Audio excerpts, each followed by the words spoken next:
Много малко хора знаят истинското значение на думата обич, но когато става въпрос за семейството и любовта на живота ми, аз изгарям от такава.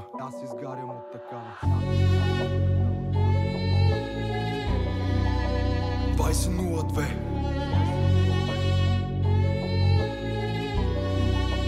Code.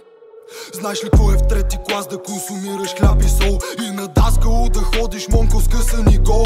И поради тази причина майк ти се гърби в чужбина, само за да може гъза ти да има. Майко, вяра не губи, знай със всичко ще се справим. И какво ти да се случва, ние път ще си проправим. Спомни си колко пъти сме умирали гладни, но просто това го няма в гените ни, няма как да се оставим. Това, което го имаш, трябва да го цениш. Замисли се, утре може мой по пейките да спиш. Благодарен трябва да бъдеш на семейството да биш. И когато те спасяват да им благодариш. Сега съм пълен с амбиции, не ми трябват наркотици. Имам хора до мен, които крепят ми мечтите. Отварям нови корици, които ме пращат през звездите. Знаеш ли кой ме изгради най-тъмните улици? Намерих и жената, коя с години търсих. Жената на живота ми, която ме оттърси. Благодарен съм ти, мило, че огря ме като слънце, че ме дръпна от средите, в които вчера тънех. Ще се придържам към стила си, който надъхваме в пъти. Готов съм да поема идолото в тила си. Нищо няма да ме спре да изразявам любовта си. Пиша стихове за моите незакитите ви къси.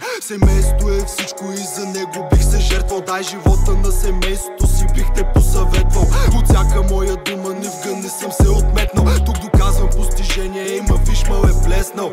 За вас ще се боря, искам всичко да ви дам. Дори ще вляза в затвора, ако трябва и там. Знам какво е да си сам, познавам пусто чувство. За това опора ще ви бъда до последното си утро. На всяка цена.